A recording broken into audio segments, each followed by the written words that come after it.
This is breaking news. Governor Murphy is giving an update on the coronavirus pandemic in New Jersey. Let's go to it now.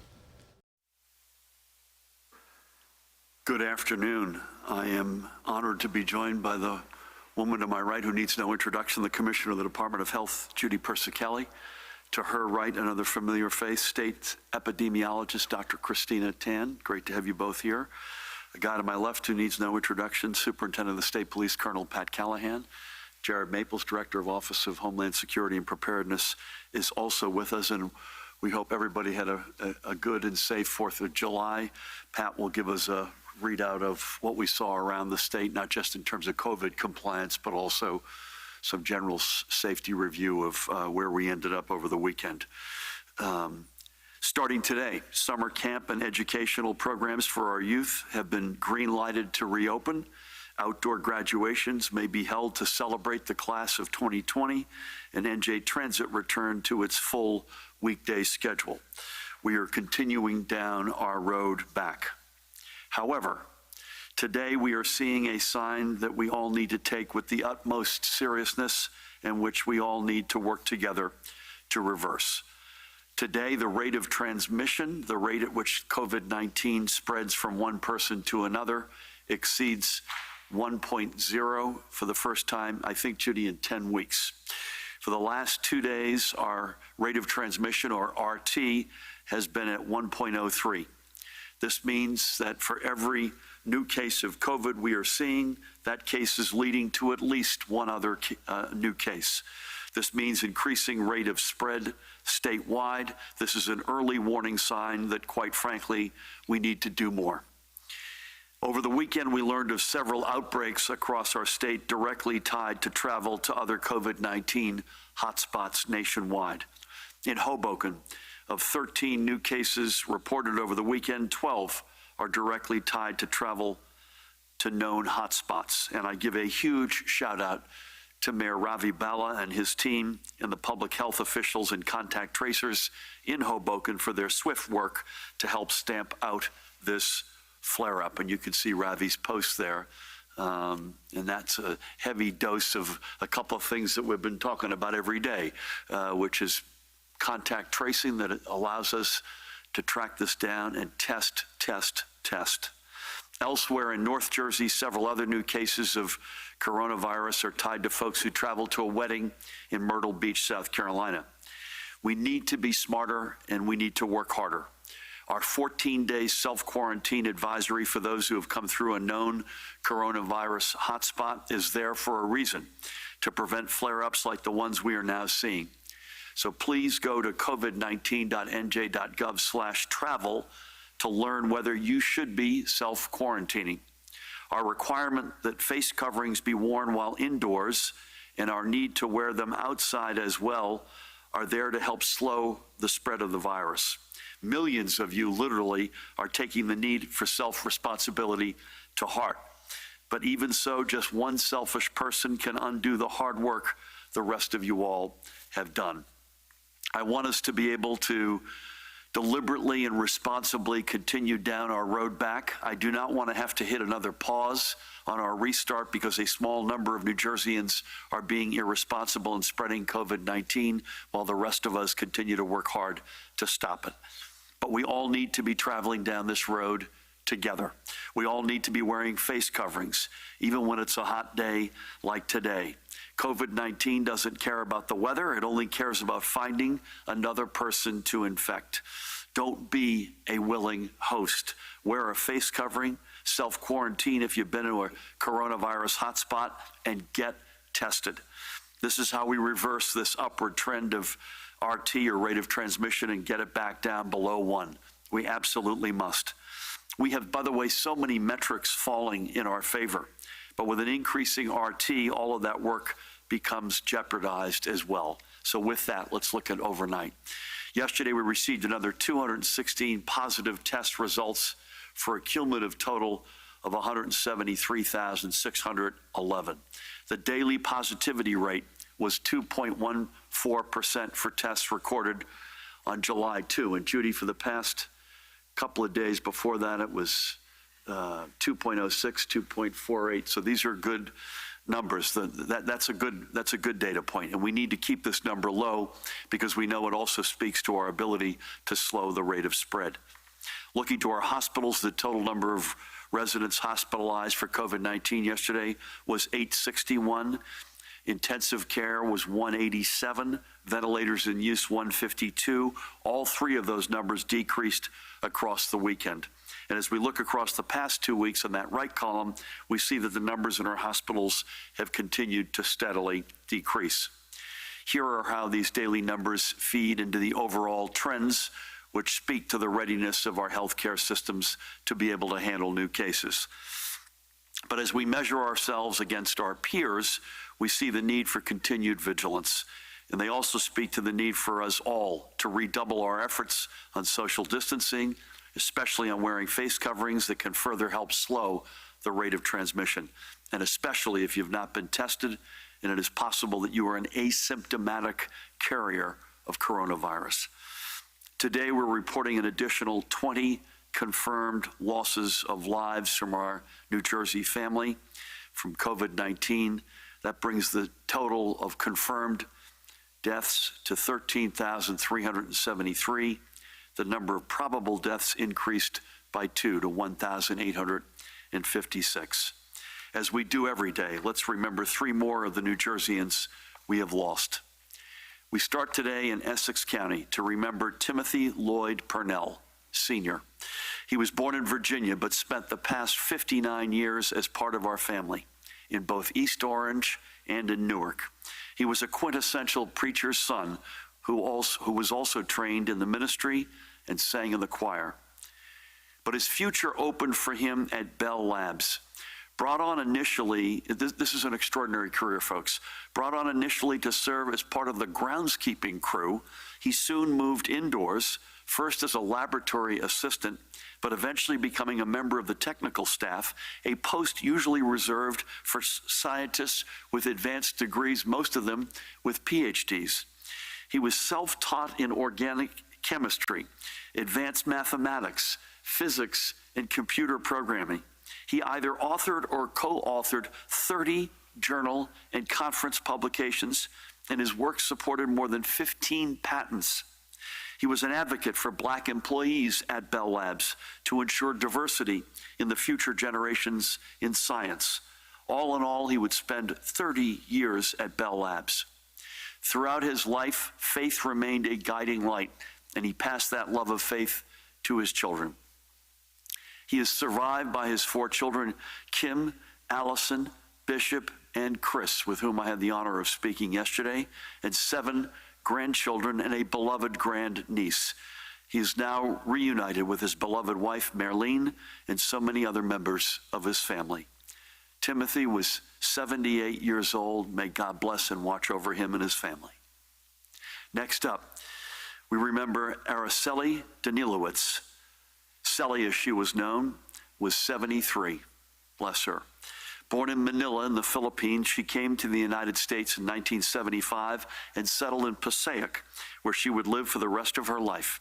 Sally worked as a medical secretary in the radiology department of Passaic General Hospital for a quarter century, and after the hospital closed in 2003, she was a paraprofessional in the Passaic Public Schools, retiring in 2006.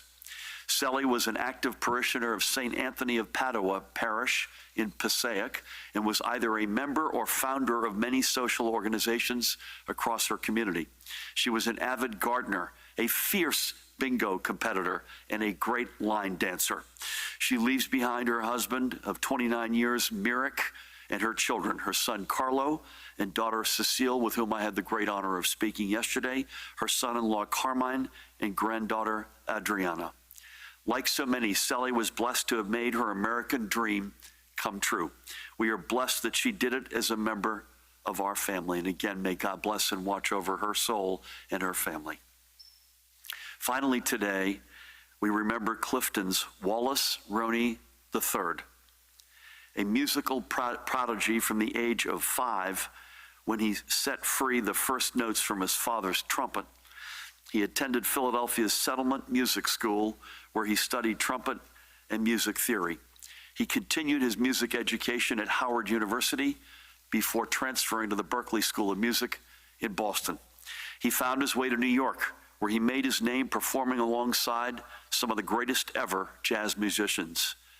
Miles Davis himself was a mentor and collaborator, and after Miles' passing, Wallace was one of a select group which included such jazz luminaries as Ron Carter, Wayne Shorter, Herbie Hancock, and Tony Williams, who came together for a Grammy award-winning celebration of his music.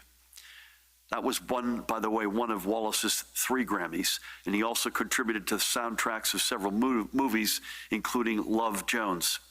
In 2015, he was named a UN Goodwill Ambassador to Senegal, where he brought instruments to schools in the village and introduced the students to jazz music. Wallace leaves behind his fiancée, Dawn, and his son, Wallace Vernell Roney, a rising trumpeter on the New York jazz scene, and his daughter, Barbara, and stepdaughter, Layla. He also leaves behind his grandmother, Roselle, as well as his brother and writing partner, a star in his own right, saxophonist Antoine Roney, and his sister, Crystal. I mentioned he leaves behind his grandmother. His grandmother, according to Antoine, actually raised the boys. His grandmother lives in Los Angeles. She also lost a son to COVID-19. His grandmother, by the way, is 104 years old. We thank Wallace for his many years of music, and again, may God bless his memory, his soul, and watch over his family, including his grandmother. It is for them and for every New Jerseyan we have lost that we need to redouble our efforts to get our rate of transmission back down and to once again put ourselves in a place where the spread of COVID-19 is slowing dramatically. This thing is brutal, folks. You cannot take this for granted. Although he played at the Paper Mill Playhouse, he had no real Jersey roots, but you probably saw that actor Nick Cordero passed away yesterday at the age of 41. We just cannot, he battled that thing for months. I think he got sick in late March. This thing is brutal. And in some cases, it hits you and it passes and you never knew you had it. And in other cases, and in our case, 15 or more thousand people, it crushes you. Yes, it crushes older folks more frequently. Yes, it crushes folks, as Judy reminds us, with comorbidities more frequently, but it takes out younger folks as well. We can never take anything for granted here. So please keep practicing your social distancing. If you've been traveling through a coronavirus hotspot, self-quarantine, please, for 14 days and go out and get tested. And most importantly, mask up. A face covering is what protects you from unknowingly spreading coronavirus for others. As I was out along our shore this past weekend, I saw many residents wearing a face covering while they were on the boardwalk and walking around, but I saw many others, many others, who were not showing the same courtesy to their fellow beachgoers. Let's all get on the same page. Face coverings are how we show others that we care about our communities. Face coverings are how we slow the spread of COVID-19. Face coverings are how we protect the public's health and save lives. This isn't about you. It isn't about politics. It isn't about how you think you look in the face covering. It's about us being able to continue down our road back as one New Jersey family. Let's lead the nation in this as we have done in so many other areas. Now, before I close, I'd like to highlight a small business that is able to stay open today because of the efforts we have put forward through the Economic Development Authority. Yesterday, I had the great privilege to speak with Michelle Files. And by the way, it turns out her in-laws are friends of the family and taught CCD to our kids. Michelle owns the bridal boutique, The Curvy Bride in Manalapan. The Curvy Bride in Manalapan. Michelle herself lives in Freehold with her family. Michelle left a career at a Fortune 500 company to pursue her dream and open the doors of the Curvy Bride in 2013, the first bridal shop in New Jersey that catered exclusively to plus-size brides. And she has won multiple awards and many thousands of fans in the years since. However, COVID-19 put everything on the line. Through the EDA small business support programs, Michelle was able to receive a loan to keep her 4 employees on the payroll, to pay her vendors, and to meet the rent. The Curvy Bride has not only survived, but today it is thriving. It's booming. Since reopening on June 15, when indoor retail resumed, Michelle has been just as busy, if not busier, than ever before. In fact, she told me business is so good right now, she expects being able to repay her loan early. That tells us so much about our business leaders. And Michelle and the Curvy Bride represent the tremendous spirit of New Jersey's small business community. They are, in every sense, the backbone of our state's economy. So to you, Michelle, and your employees, I am proud to see your success continue. I'm proud that we were able to help you keep your doors open for your employees and for your customers. And that is a good, positive note for us to close on. So before I turn things over to the woman who needs no introduction, I do want to give a shout out to Congressman and dear friend Bill Pascrell, who had some heart surgery over the weekend. Word has it he's doing great. So keep Congressman Bill Pascrell in your prayers. And Bill, you're a fighter unlike any I know. You stay strong, as I know you will, and can't wait to see you again soon back in action. Nobody fights harder or stronger on behalf of New Jersey than Congressman Bill Pascrell. With that, please help me welcome the woman who needs no introduction, the Commissioner of the Department of Health, Judy Persichilli. Thank you, Governor, and good afternoon. As we see COVID-19 cases rise across the country, we are concerned about the impact to our state. As another example, in New Jersey, we had several confirmed cases and probable cases in the northern part of the state associated with a June wedding in Myrtle Beach, South Carolina. That's why it is critical that residents who have traveled to states with high COVID-19 activity and visitors from those states follow the recommended 14-day quarantine period. This can prevent the start of an outbreak in your local communities. If individuals need assistance in finding a safe place to quarantine, they should call the local health department in their area. Most of the counties have already identified locations where residents can stay during their quarantine period if needed. For example, Burlington County has contracted with 2 hotels, 4 rooms, so that healthcare workers, first responders, and local residents have a place available to separate them from their loved ones during a quarantine period. Neighboring Camden County also has hotel rooms available and has partnered with a local community-based organization to offer safe spaces to quarantine. In the city of Newark, the health department has contracted with a hotel that offers individuals who lack stable housing a safe place to stay and quarantine to lower the risk of transmission among this population. They are also collaborating with partners to provide wraparound services to help individuals find permanent housing. The East Orange Alternate Care Site has bed space set aside for individuals in quarantine who don't have shelter or need a higher level of medical care not available at their local quarantine sites. All health departments are equipped to support housing needs and assistance for residents while quarantining.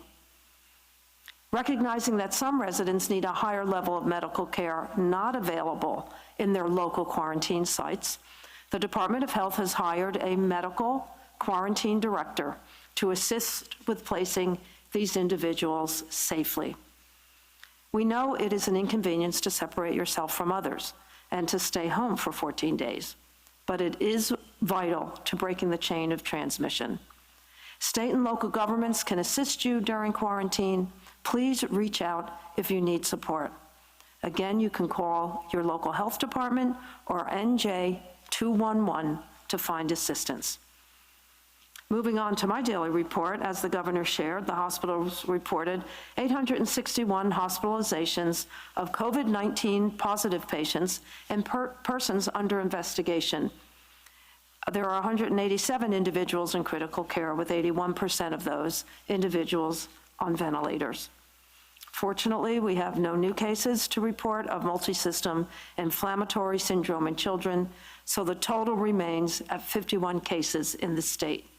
The children affected have either tested positive for active COVID-19 infection or had antibody tests that were positive. In New Jersey, there are no deaths reported at this time. The ages of the children range from 1 to 18, and 9 children are currently hospitalized. The governor reviewed the new cases and deaths reported today. In terms of deaths, the breakdown by race and ethnicity is as follows: white 54.2, black 18.3, Hispanic 20.3, Asian 5.5, and other 1.8. At the state veterans' homes, 2 more residents have tested positive, for a total of 388 positive cases and 146 deaths of residents. At our state psychiatric hospitals, the numbers have remained the same. The daily percent positivity as of July 2nd in New Jersey is 2.14%. In the northern part of the state, it's 1.77%. In the central part of the state, 1.66%. In the southern part of the state, it is 5.38%. So that concludes my daily statistical report. Please continue to practice social distancing, wear a face covering, and wash your hands frequently for at least 20 seconds. Stay connected, stay safe, stay healthy, get tested. Thank you. Judy, thank you for the readout, but also for your leadership day in and day out, and your team, Tina, and the rest of the team. You know, I think, I don't want to put words in your mouth, but I think it's fair to say that as we took the steps to reopen, we knew we were taking on some more risk. And that's probably a partial contributor to the increase in the rate of transmission, although the positivity rates remain very positive. But I think there's then this icing that's we weren't necessarily anticipating, and that's the explosions of this virus elsewhere in the country. Tina, does that make sense to you? And so you then get another increment that relates to the wedding in South Carolina, or the reality that Hoboken lived through. You and I were talking about Cape May, you know, and so we're now really, folks, we're dealing with both of those realities. And that's why, on the one hand, the steps we take that are incremental in reopening, it's really important that we take them responsibly, in a measured way, that there's a method to the strategy. And then separately, we can't say enough, I assume you all are in violent agreement with me on this. If you've been to a hot spot, you gotta self-quarantine. And you just have to, and you gotta get tested. And so those are sort of the two realities, I think it's fair to say. So thank you, as always. Pat, so we talked a lot about not just the regular compliance as it associates with COVID-19, which would love to get your readout as you give us every day, but also a sense of the 4th of July reality and this sort of safety report coming out of that. Again, thank you for everything. Thank you, Governor. Good afternoon. With regards to EO compliance over the holiday weekend, there was basically 3 incidents. One, a gym owner in Linden was cited once again for remaining open. In Burlington City, state police responded to help clear a parking lot at a restaurant which had approximately 500 people, but beyond being outside, they were all actually also dancing and congregating inside, which, as we know, indoor dining is not yet reopened. And in Patterson, a similar situation where a restaurant and bar had several patrons inside the establishment, and that owner was cited. To the governor's point with regard to the weekend, I know I had mentioned public safety in Atlantic City. Most of you know there was a protest in an attempt to shut down the AC Expressway, but that was a generally peaceful protest. 6 people total were arrested there. With regard to fireworks, we had, sad to say, we had a reported death from a gentleman in Jersey City who got struck in the neck by a firework, and it killed him. We had 6 serious injuries from fireworks and 3 minor throughout the state. With regards to traffic, sadly, I report that we had 6 fatal motor vehicle crashes between Friday and Sunday. The state police alone made 74 driving while intoxicated arrests. And with regards to shootings from July 3rd to the 5th, there were 9 shooting incidents with a total of 10 victims. Also sad to tragically report that 3 of those victims succumbed to their injuries. But to end it on somewhat of a high note, if I can, it was a jet skier who had a malfunction with her jet ski down by Barnegat Light. Then her family put out a missing persons report, and our aviation troopers went up and found her by Clam Island in a broken down jet ski. She had been out there a few hours and actually hoisted her to safety and flew her over to the U.S. Coast Guard station at Barnegat Light, where she was reunited with her family. So that was certainly a positive story that I was glad to report that she was okay. Thanks, Gov. Thanks, Pat. The contrary to the rumors, that was not Judy. But God bless the loss of lives. And folks, I'm all for dancing. That sort of stuff indoors, that can't happen. That can't happen. That's exactly why Arizona and Florida and Texas and other places are exploding, because they allowed congregation to happen indoors. We just can't, we're not there yet. I think we're going to start Ask One over with Dustin. I'm breaking a little bit of news here. We're going to go to beginning today, unless you hear otherwise. And sadly, given the world right now and the state of COVID in the country, we may shift courses, but we're going to go to a Monday, Wednesday, Friday schedule beginning today. So unless you hear otherwise, we'll do our best to keep it plus or minus at 1 o'clock each day, but we're going to begin that process today. So we will not be with you tomorrow. We'll be with you electronically. We'll have a virtual release, Mahan, I assume, each day, just as we have been doing on weekends. And unless you hear otherwise, we'll be with you at 1 o'clock on Wednesday. Thank you. Please. Commissioner, you said last month that nearly all long-term care facilities had fulfilled the requirement that they test staff and residents by the end of May. Have you gotten 100% compliance on that? Are those results reflected on the Department of Health dashboard? And is the state going to require testing on a regular basis? Governor, on Meet the Press yesterday, you said you think there should be a national mask requirement, certainly when you're going out as well as indoors. Are you going to require people in New Jersey to wear face masks outside? And can you give more specific locations on the outbreaks? And then, did you know about or support your chief counsel's directive to the health commissioner to fire her inner circle in your office's attempt to find leaks? And what kind of message does that send to employees who may not be doing anything wrong but are still vulnerable to punishment? Is that it? Judy, long-term care, did you hear that? So was your question, Dustin, where are we on testing in long-term care facilities, please? Last month, she said, I think something like 98% had completed. So I just want to check back up on that, see if there's 100% compliance and whether that will be regular testing. So I think this is us, by the way, not you, Dustin. Last month you had said 98% had been tested in long-term care. Yeah, we have 100% baseline testing has been completed, and of residents and staff, and many, I don't have the number, but many are into retesting. The recommendation is to retest negatives and retest staff every week. On masking, I think we were the first state, Matt Plotkin is with us in America, to mandate masking indoors, and I'm glad we did. And we're constantly assessing and reassessing the variety of the advisories and recommendations we have out there.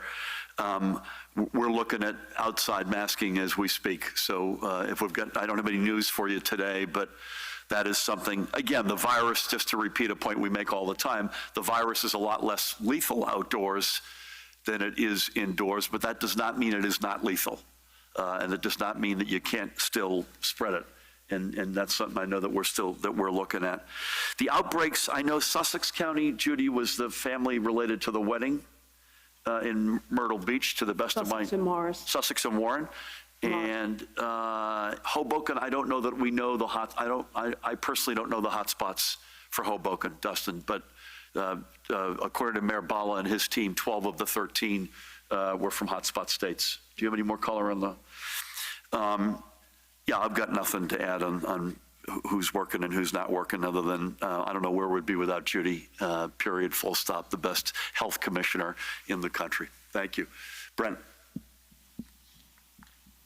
Good afternoon, everyone. So what would it take to require masks outdoors?